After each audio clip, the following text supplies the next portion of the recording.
A new Morning Consult poll commissioned by Politico, a left-wing outlet, has terrible news for Democrats. Republicans are trouncing them on almost all of the important issues heading into the midterms. On handling inflation, voters favor Republicans over Democrats 46 to 32%. On the economy at large, voters trust Republicans 47 to 36%. National security, Republicans win 48 to 35%. Immigration, Republicans win 45 to 38%. On guns, Republicans take it by the same margin. And on energy, the parties are evenly split. But even those numbers don't tell the whole story. According to MSNBC, not exactly a conservative outlet, Democrats are in, quote, shellacking territory on all three aspects of their midterm meter. Presidential approval rating down at 40%. Belief that the country is on the wrong track, that's all the way at 71%. And the generic ballot, which has Republicans up 2%. Doesn't sound like a lot, but it's actually pretty significant when you look at all the races. Even that doesn't tell the whole story, because when you substitute in actual Republican candidates for the issues questions and the generic Republicans in these polls, the numbers look even better for Republicans. A new poll of the Florida gubernatorial race has Republican Governor Ron DeSantis up 16 points on his nearest challenger. That would be the former Republican, current Democrat, Charlie Crist. DeSantis is up 19 points on his next nearest challenger, Democrat Annette Taddeo, and he's up a whopping 24 points on the Democrats' former favorite challenger, Nikki Fried. If nothing substantially changes between now and November, the elections are slated to be an electoral bloodbath for Democrats. Republicans should run away with them by every meaningful metric if the elections are fair and square. It's a big if. Why aren't Democrats changing strategy? On energy, national security, immigration, the economy, everything else, they're doubling down on all the same policies that are killing them in the polls, which can mean only one of three things. One, they don't want to win, seems unlikely. Two, they don't believe the polls, I guess that's possible. Or three, most disconcerting of all, they think they can win without the votes. I'm Michael Knowles, this is The Michael Knowles Show.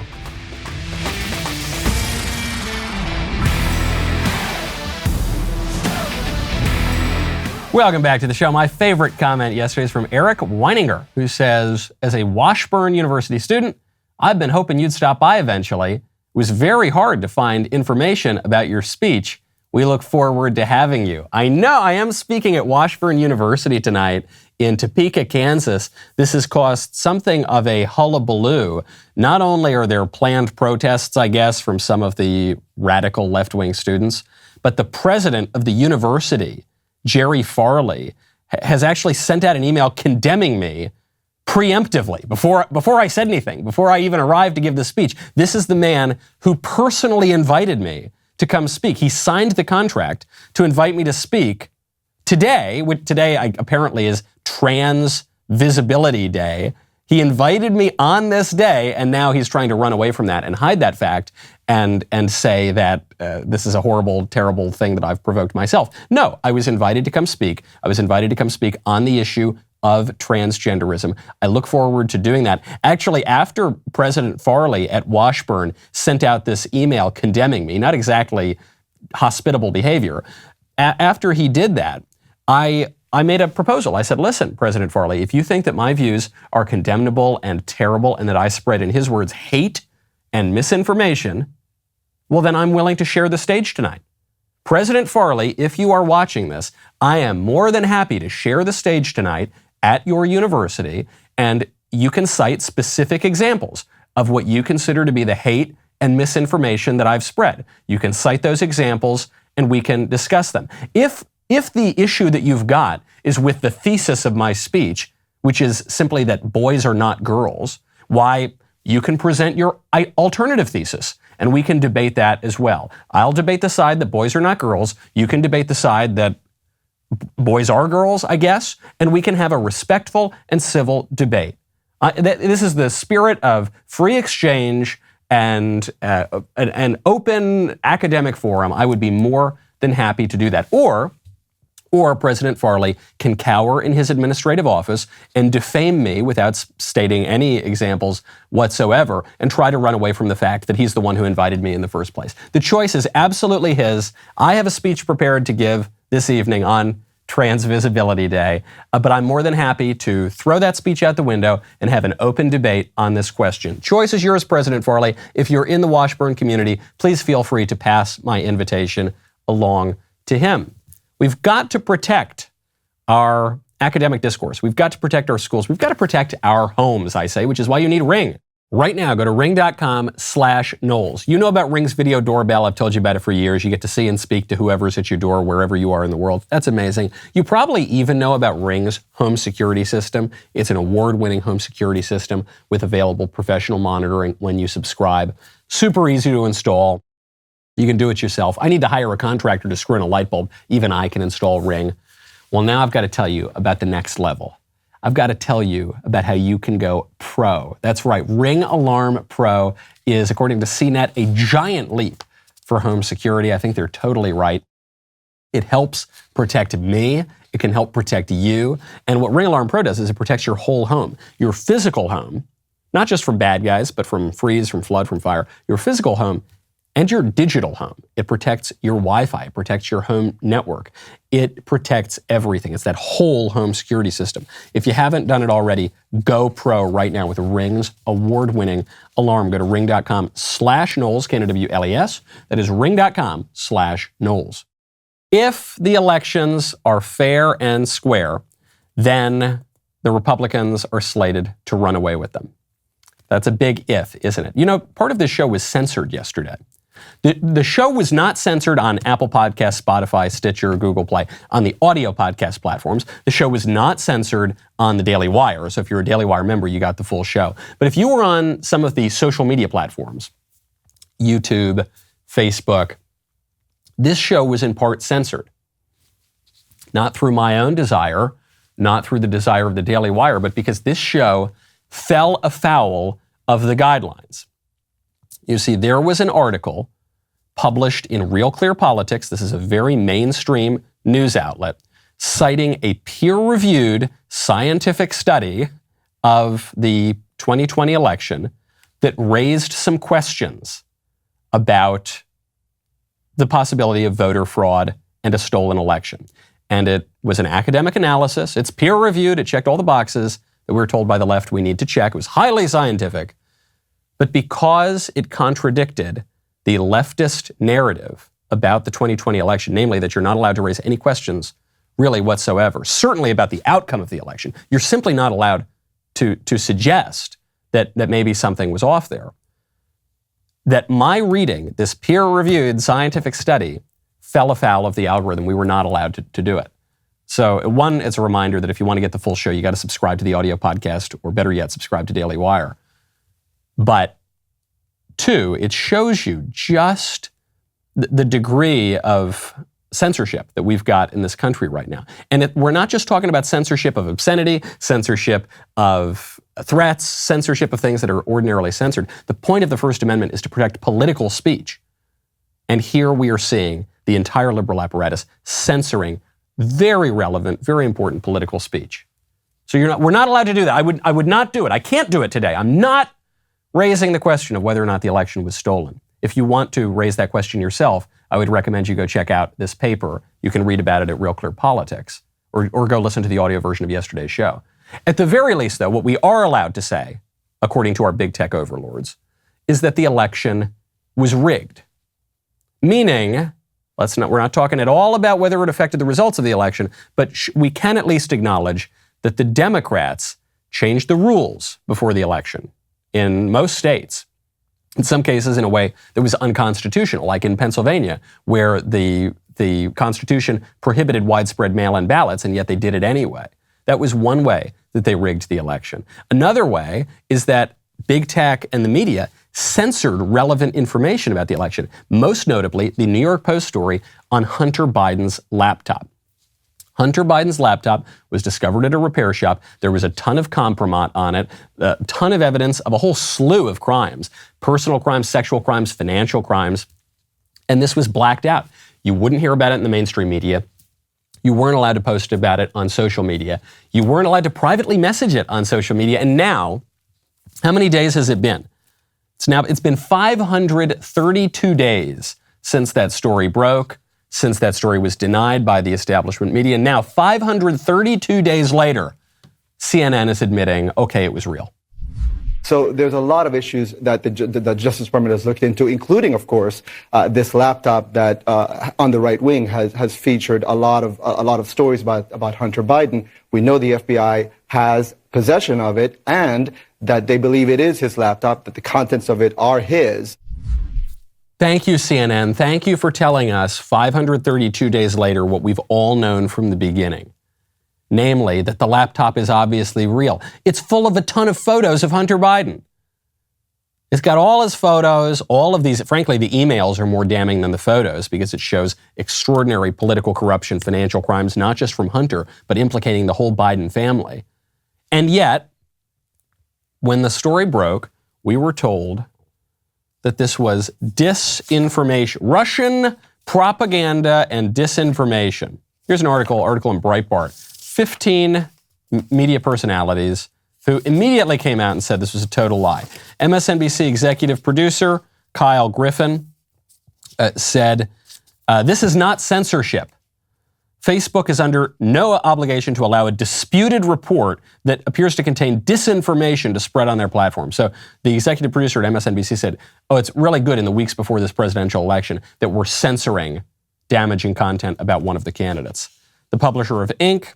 said basically the same thing. No serious journalist should fall for this disinformation. Wajahat Ali at the Daily Beast. This is Russian disinformation meant to harm our democracy, shouldn't be given platforms. Trutherfiction.com, Brooke Binkowski. It's easy to see who's committed to pushing known Kremlin disinformation. It's known. Not even that she didn't know if it was accurate or not. She knew for a fact it was disinformation. NBC News did the same thing. They're hacked materials. It's part of a disinformation campaign. Ben Rhodes at MSNBC, it's disinformation. Washington Post's Max Boot, he's a fake Republican he's a Democrat, but he pretends to be a Republican at the Washington Post. He said, the right to spread false Russian disinformation about American political leaders on social media is not the hill I would choose to die on. So he's making the affirmative claim. This is false. The laptop, the hard drive, it's false. It's not real. The list goes on and on. We don't have time to go through all of them. And they were completely wrong. They were, at the very least, they were completely wrong. Probably they were lying. And now, 532 days later, after Biden's been in office for more than a year, now we can admit, absolutely, it's true. We're still not allowed to suggest that maybe the election result was not totally legit. We're not allowed. That's why I'm not suggesting it. That's why I would never do such a thing at YouTube. Though you might consider reading about this on Real Clear Politics raises some interesting questions. The issue is not to relitigate 2020. That's over. I don't think that we're going to go to some court and finally have all of this evidence that by the way, you could only get through investigations, through subpoena powers. It could not possibly have been done before January of 2021. This is why sometimes you'll hear, the courts threw out these questions because there was no evidence. Right? Well, it would have taken time to get the evidence and you would have had to subpoena that and the courts didn't want to get involved. Okay.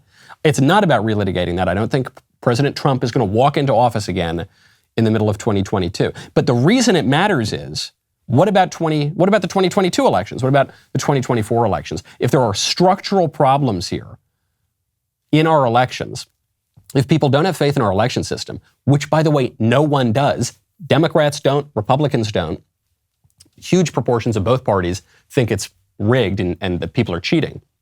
Well, if we don't have faith in that, why do we think it's going to get better? Republicans are crowing about these poll numbers. Well, the poll numbers only matter if we can trust the elections.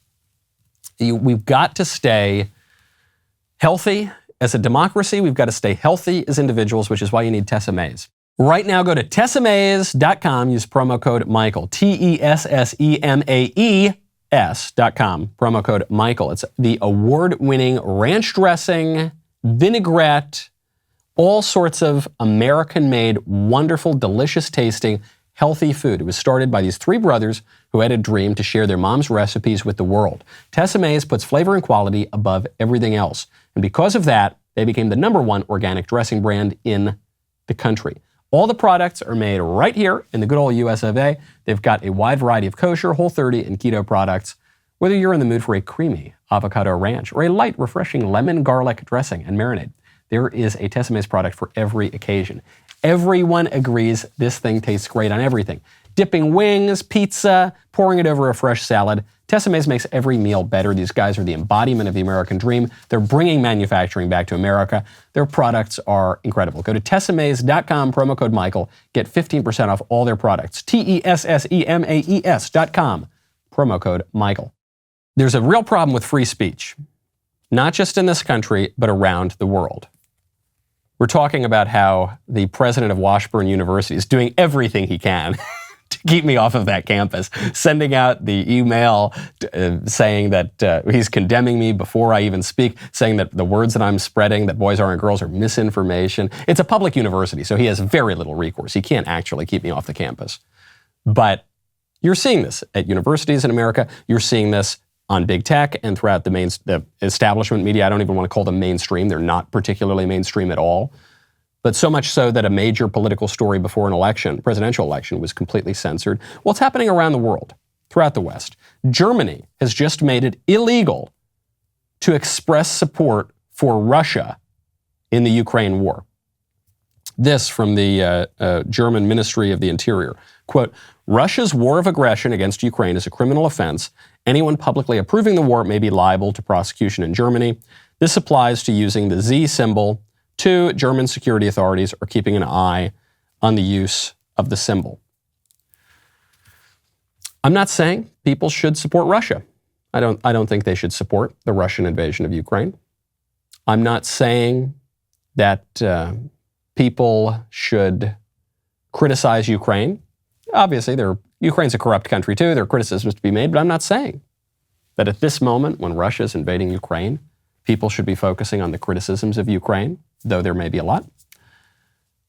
I'm just wondering, why does this have to be illegal? Why does Germany have to make it illegal to criticize Ukraine or to express support for Russia? What political goal is achieved by that? I am not a free speech absolutist. I wrote a whole book called Speechless about the limits to free speech, the just and prudent limits to free speech that our founding fathers supported, that have existed throughout all of American history. I am far from a free speech absolutist. But why do you need to make this illegal? Does it not suggest an extraordinary weakness in your country, in your political order, that you need to ban expressing support for a country? Support that doesn't even seem to be particularly widespread. This is how I feel about Washburn. Do you need to, and not just Washburn, I'm talking about all these other schools. Ironically, or coincidentally rather, the last time I flew into Kansas City, also to give a speech about how men are not women, I was attacked, and then the president of the university apologized, not to me, but to the students that I was invited in the first place, for saying that men are not women. I'm not saying there can't be limits on speech. I think there should be limits on obscenity. I think there should be limits on fraud. I think there should be limits on fighting words. I think there should be limits. William F. Buckley Jr., the founder of the modern conservative movement, he said that he saw no reason to protect the liberties of a communist or of a Nazi. Fair enough. For much of American history, at least for a lot of the 20th century, it was illegal to be a communist and advocate for the overthrow of the American system of government. That was illegal. You could be prosecuted, and many people were. I'm all for it. But why do we have to ban the suggestion that men are not women? Why does Germany have to outlaw expressing support for, I don't support the war, but why do they have to outlaw expressing some support for some war involving countries that are not Germany? Why? Seems pretty weak. There's some good news for free speech coming out of Finland. The court has just cleared a Finnish official of hate speech. This Finnish official had the Finnish parliamentarian Päivi Räsänen, I'm definitely mispronouncing that, and Bishop Johanna Pohjola they sound sort of Polynesian rather than Finnish, but I don't speak Finnish. they express the Christian view of sex and marriage. And because they expressed the Christian view of sex and marriage, they were accused of hate speech, and they were brought up on charges for that. Luckily, they just won. The Alliance Defending Freedom helped get them out. And frankly, this went much further even than talking about sex and marriage. The prosecution in this case alleged that the use of the word sin can be, quote, harmful, and demanded heavy fines. You're not allowed to say the word sin, according to this Finnish prosecutor. Now we see what this is really about. This is not about free speech versus censorship. This is the thesis of my book, Speechless. This is not about free speech versus censorship. All societies are going to censor certain things. All societies are going to have standards. All societies are going to have taboos, things that you're not allowed to say. That's inevitable. That's been true everywhere in the world, and that's been especially true in America. The question is, what are you allowed to say? What are you allowed to express? What standard are we going to hold? The court here in Finland, thankfully, has made the right decision. But the argument against it was that this was going to result in a secular blasphemy law. It's a kind of a contradiction in terms. Blasphemy is when you speak in an irreligious way, speak out against God. And secular blasphemy is speaking out against God in a world that imagines that there is no God. We've had blasphemy laws in America. For a lot of American history, there were blasphemy laws. No one ever thought that it contradicted the First Amendment. The question is, what are you allowed to say? What are those standards going to be? And so when we argue for these things, it's not enough to merely argue for total free speech.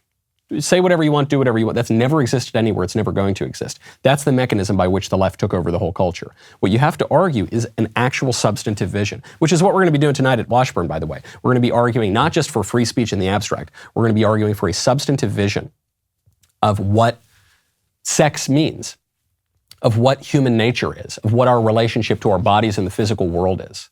We're going to be articulating a way to end this transgenderism madness once and for all. So I hope you tune in. We're going to be streaming it. I don't know if it's at the Daily Wire. I think it might be at the YAF YouTube channel, YAF TV. That'll be at Washburn University. People have very thin skin these days, and some people are defending that. In the New York Times, Roxanne Gay, an opinion writer, is defending thin skin. The headline is, Jada Pinkett Smith shouldn't have to take a joke, neither should you. She's defending Will Smith and opposing Chris Rock. And she says this is not a defense of Will Smith, who does not need me to defend him. Instead, this is a defense of thin skin. She says that in our culture, we're told we need to grow thick skin, be able to take criticism, and certainly be able to take a joke, and not cry and whine and scream and go smack people over it. And that's terrible, because this benefits the oppressors, and this upholds white supremacy, and this is especially terrible to black women. Yes, she says, these are all public figures at the Oscars. An imperviousness to criticism and ridicule is a necessity for celebrities. But no matter how thick your skin is or how much wealth, fame, and power you are cosseted, being the butt of a joke isn't fun. Sometimes it's intolerable when you are constantly a target of jokes, insults, incivility, and worse, as most black women are. She says, the skin we've spent a lifetime thickening can come apart. We're only human, and so too are the people who love us. So it is a defense of Will Smith smacking Chris Rock over the joke. Chris Rock, black too, of course, but I guess it's an inconvenient fact for this article. And she says that especially black women should not have to take a joke. You do not need thick skin. In defense of thin skin. For everyone? I don't think so. I don't think that this woman would defend thin skin for conservatives. For straight white men, Christian men, I suspect she would not defend that. I know she would not defend that because the New York Times attacks conservatives every day, specifically straight white men, attacks Christians every day.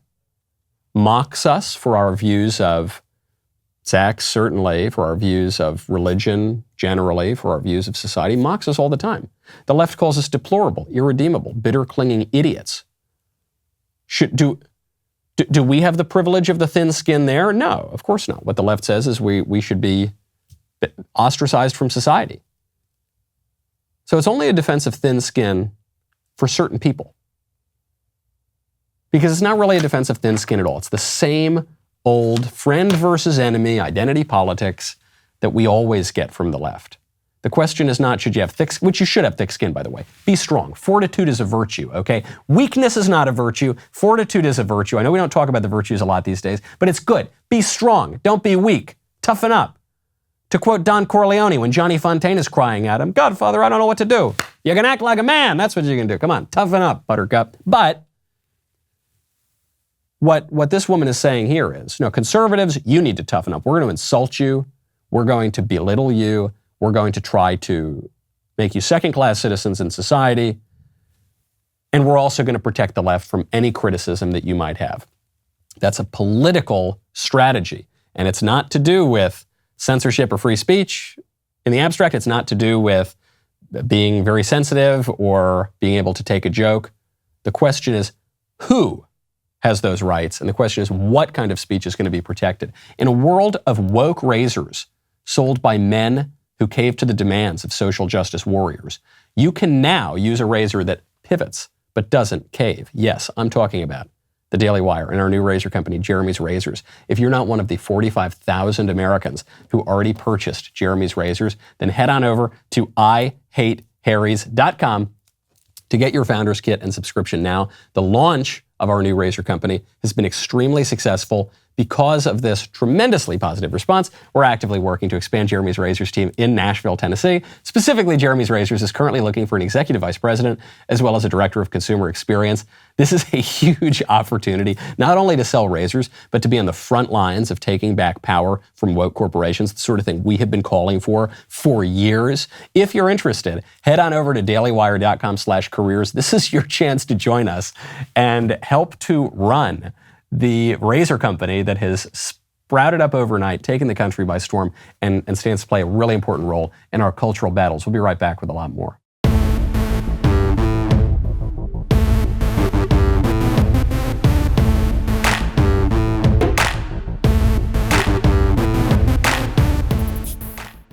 The New York Times says that we do not need to get a thick skin and take criticism lying down. No. In defense of thin skin, we can all be really, really sensitive, and we should not take any criticism.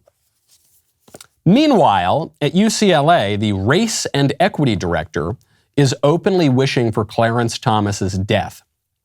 Jonathan Perkins, director for race and equity, whatever that means, at the University of California, Los Angeles, tweeted his wish that Supreme Court Justice Clarence Thomas would die after he was hospitalized. Quote, "This whole rule that we're not to wish ill on people is silly. Uncle Thomas," they call him an Uncle Tom because he, although he's a black guy, the left refuses to call him a black guy because Clarence Thomas has the audacity to think for himself and not do exactly what he's told by leftists. So because of that, because he has fortitude and intellect, he's not a real black guy according to them. He's a white guy. Uncle Thomas is a sexist token who's committed himself to making us all share in he and his treasonous wife's misery. In he and his, that doesn't sound super grammatical, but I don't expect much from directors of equity and race and inclusion or whatever fake job he has. I'm over it. He's bad. He's literally endangered lives of countless of this country's vulnerable populations. Literally. He's literally done it. Should Clarence Thomas have to take this lying down? Should Clarence Thomas have to grow a thick skin? I suspect the New York Times would say, yes, he did. Not only does he need a thick skin, they'd probably agree with the director of race and equity and inclusion and diversity and gumdrops and rainbows over at UCLA, who is openly calling for this man's death. Shows you, too, just how meaningless these slogans are. The left always embraces these slogans: openness, diversity, liberation. You know, they use these really vague terms. Free love. What does free love means? Just screwing around to whoever you want and leaving them in the lurch and then just not having any responsibility. But it sounds really nice, right? Love and freedom and openness and diversity. It sounds really nice. Well, so the director of equity, race, inclusion, diversity is just this vicious, bitter man who's calling for the death of a Supreme Court judge because he disagrees with him. Does Clarence Thomas need to grow a thick skin? I guess he does, according to these people. If you didn't realize it already, I think these sorts of comments should show it to you. This diversity, equity, inclusion, all this crap that has taken over the country in recent years, it has to go away. We have to ban it. We've got to get rid of it. It's horrible. It's terrible for companies, for schools, for the country at large. It's leading to extraordinary racial division, sexual radicalism. It's just bad, and none of this should exist. The people who hold these jobs are complete idiots. These people in a different life would not be qualified to mop up after the elephants at the circus, okay? These are very dumb people with very low IQs and very little education. And they're making six-figure salaries because they're cashing in on political correctness and leftist politics. And the left is willing to hire them to do it because these are the foot soldiers. These are the guys who are enforcing the left's regime, not just in the government, but in corporations and in the media and everywhere else, okay? So they're willing to do it. We need to completely get rid of this. We need to send these lowlifes back to the unemployment line where they belong.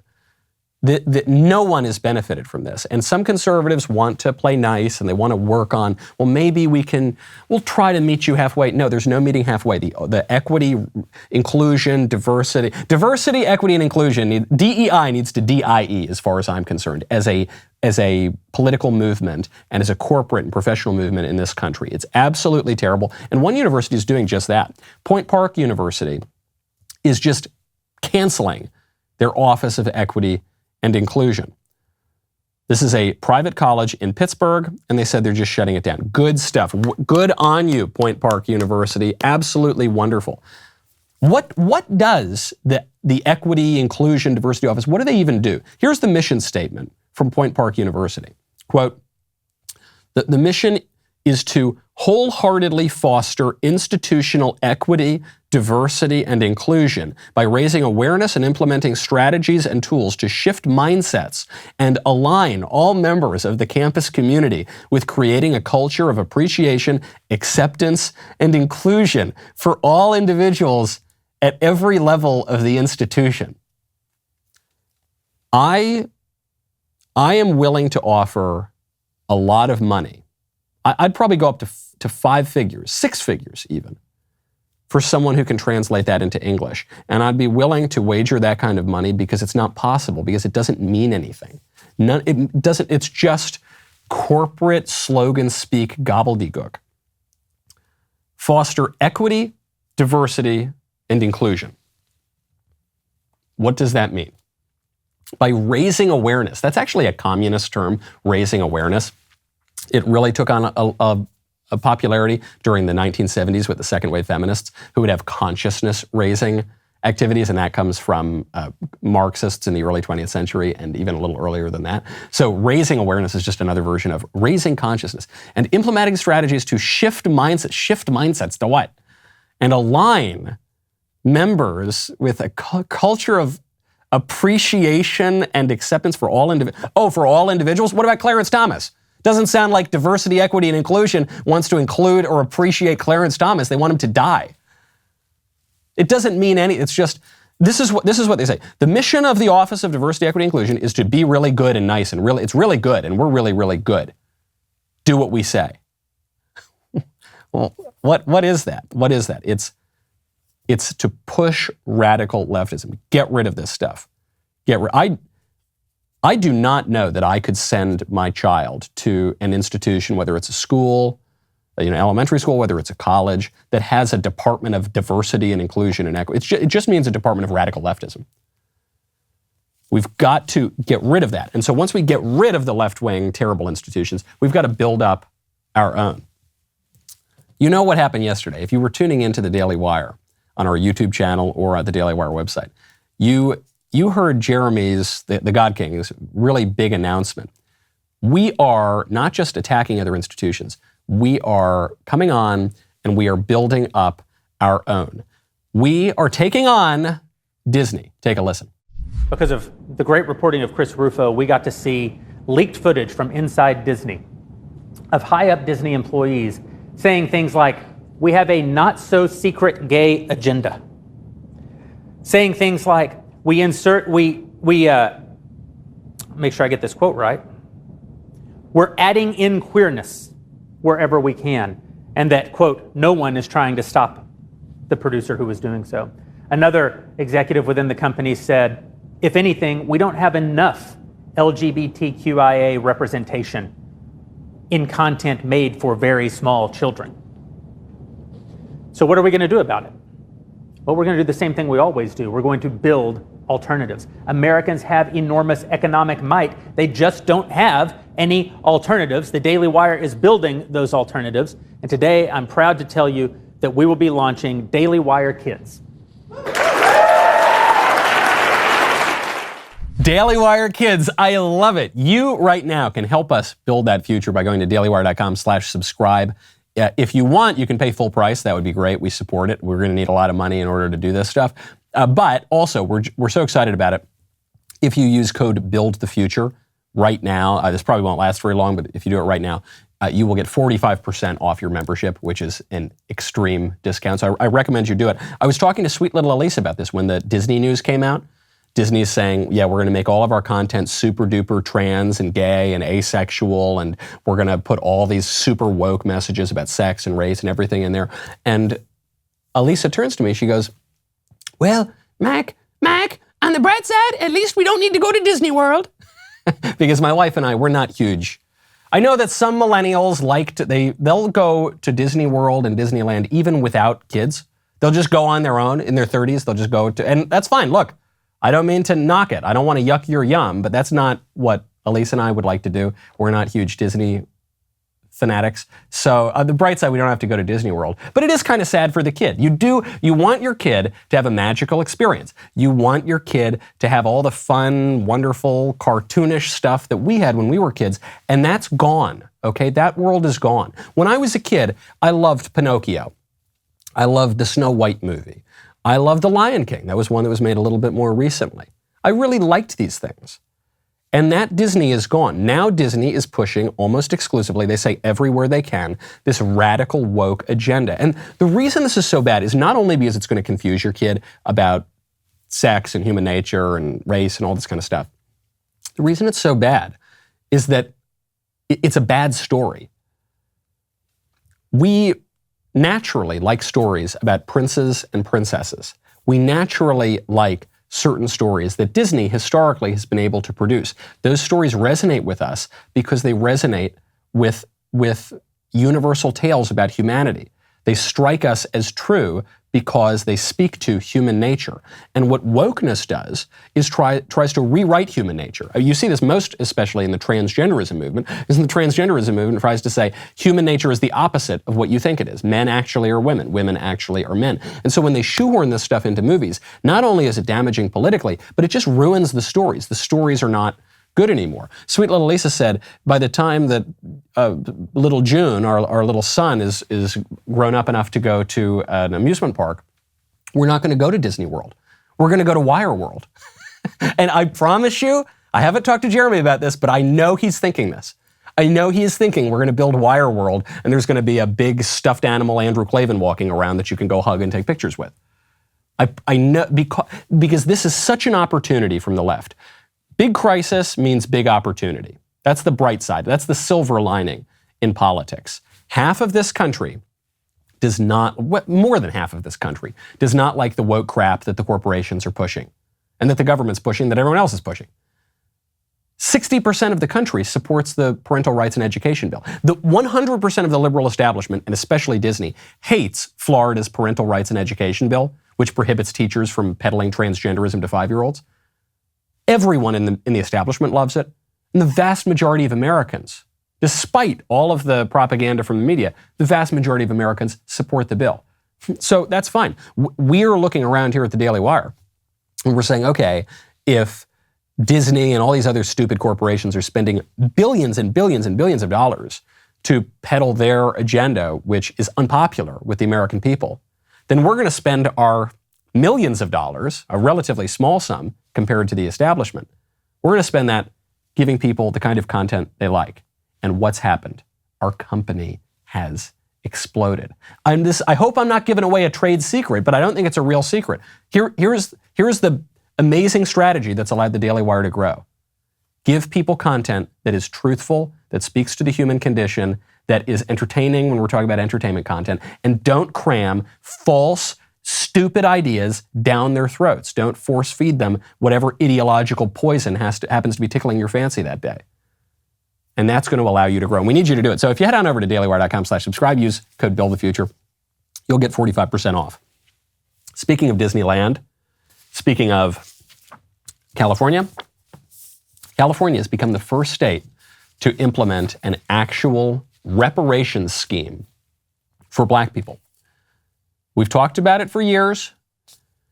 This goes back to that old promise of 40 acres and a mule for the freed slaves. That didn't happen. There have been, in effect, a lot of reparations programs over the years. That's what a lot of the civil rights programs were about, the Great Society programs were about. That's what a lot of the affirmative action programs were about. So there has been a lot of money spent on de facto reparations. But until now, we haven't really seen direct checks to black people just for being black people, hundreds of years after slavery. Well, now we're seeing that in California. This California task force has okayed reparations for direct descendants of enslaved black people. But this doesn't make a lot of sense. This doesn't. One, because people tend to have mixed race, and there were black slaveholders. Ironically, the first officially determined owner of an African slave for life in America was a black guy himself. He was a black Angolan guy.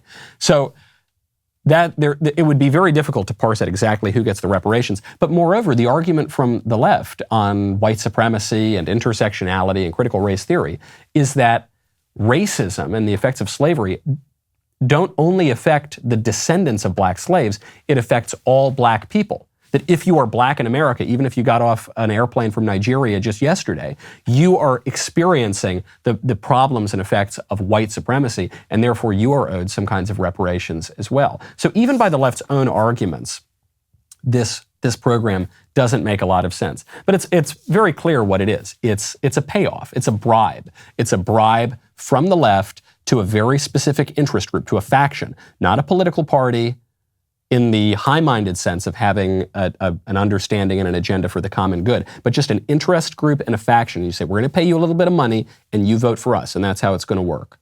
Deeply un-American, deeply wrong, stupid, generally and by the logic of the left, but that's the way our politics is going.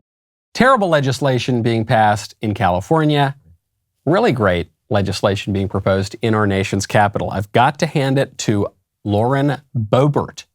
Congresswoman Boebert is proposing legislation that would recognize Emma Wyant as the winner of the NCAA championship. You already saw Governor DeSantis do this in the state of Florida. Now, Lauren wants to do this at the federal level.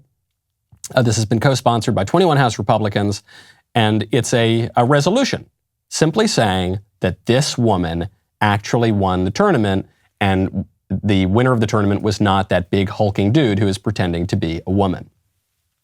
I love this. Why? You're going to hear from the left and from the squishy Republicans, this is a distraction. This doesn't matter. Who cares? We need to focus on important things like tax cuts. We need to focus on important things like climate change. No, this is a pretty important thing. The way our society understands the difference between men and women is much more important than your tax cuts or the sun monster or any other number of political issues. It's really, really important. Well, Lauren Boebert has no right to do this. Lauren Boebert she does. Of course she has the right. She has authority. She's a member of Congress. No, the NCAA gets to decide for all Americans what a man is and what a woman is. No, I don't think it does. The NCAA has some authority. That's true. Just like woke corporations have some authority. Just like big tech has a lot of authority, actually. But we, the people, still have some authority. In the state of Florida, with DeSantis' resolution, and in the U.S. Congress, with Lauren's resolution. And we need to exercise that authority. If we sit around waiting for the NCAA or the colleges or the woke corporations to come around and get on board with our traditional point of view, we're going to be waiting a long time. Or we can exercise the only power we have left at all in this society, which is through our elected representatives. Absolutely the right thing to do. Emma Wyant is the winner of this race. I don't care about women's sports. I don't generally care about college sports at all. But I do care about this one because I care about what's true, and I care about what's just, and I care about the reality of human nature. Emma Wyant won that race. By whose authority do I say that? Well, by the authority of the U.S. Congress, by the authority of the state of Florida. Now, not everything is going great in the U.S. Congress. Madison Cawthorn, who's a young Republican representative, he recently appeared on a podcast to spill a little bit of tea about the Congress, dish a little bit of dirt, and to make the claim that he's been invited to orgies and seen members of Congress doing illicit drugs out in that swamp.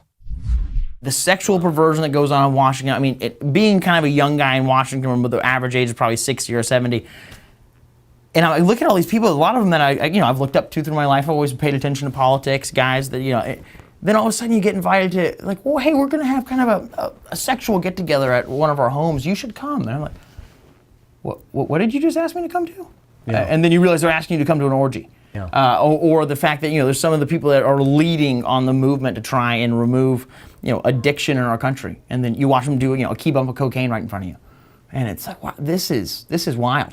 And then there's also kind of the whole espionage aspect of what goes on in Washington of, so many people trade in secrets, and there's a currency to secrets. And so it's wild. And then, there's members of the media, the journalists, who kind of will keep nasty stories about you or about other people on a shelf. And then if you're about to kind of speak out against something they don't want you to, they'll come out and say, well, we're about to drop the story of when, 17 years ago you did X, Y, and Z, and you don't want us to drop that story, do you? So we're going to bully you back into this position. Do you believe Madison Cawthorn? Because what the establishment of both parties has said, and the media and everyone else, they've said, how dare he make these crazy, stupid, outlandish claims? This is insane. There's no way this is true. There aren't members of Congress having orgies. This is completely made up.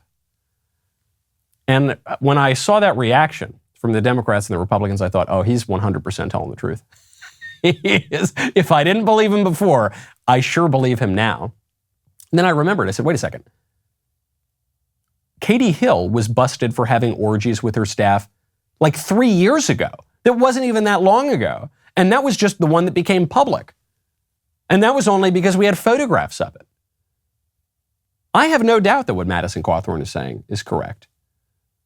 I don't know how prominent it is. I'm not saying that every member of Congress is going and getting weird. I'm not saying that they're all doing a little nose candy off their keys in the House hallway or something like that.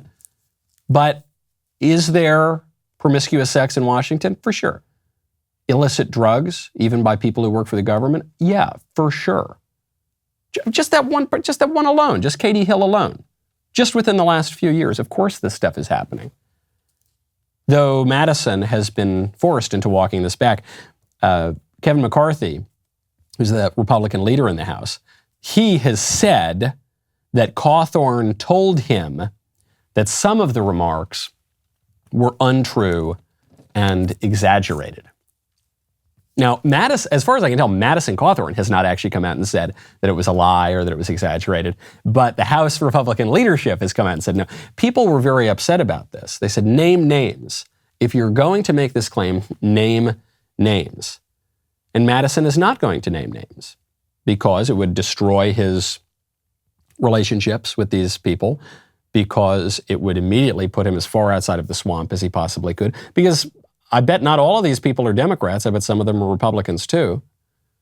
Because he might be sued for defamation. This might be a long process. And because, as Madison Cawthorn says, everyone's got dirt on everybody. I'm sure people have plenty of dirt on Madison Cawthorn. Everyone's got a past. Everyone's got some dirt on them. And I remember this a couple of years ago. The press tried to drop some insinuations that Cawthorn was up to no good and up to shenanigans 15 years ago. Of course this stuff happens. It's a reminder to all of us, too. This is one of the big reasons that the culture is constantly pushing us to do drugs, to have weird sex, to look at weird things on the internet, to go do shameful acts, is because it's compromising. It compromises ourselves. It makes it much easier to control people, especially in a world of 24/7 surveillance everywhere on your electronic devices, on cameras, and we have bugs everywhere in the country right now. And this is the way power has worked in Washington forever, and it hasn't just changed overnight. The issue of regaining some control over our political system is a lot bigger than just going out and turning out the vote. There are a lot of power centers in this country: corporate, tech, administrative, deep state as we call it, and they've got real control. And the reason that it's so hard to crack is because they have real leverage. Okay, and so if we want to be able to overcome that, we're going to need to be wise as serpents and innocent as doves. I'm Michael Knowles. This is the Michael Knowles Show. I'll see you tomorrow.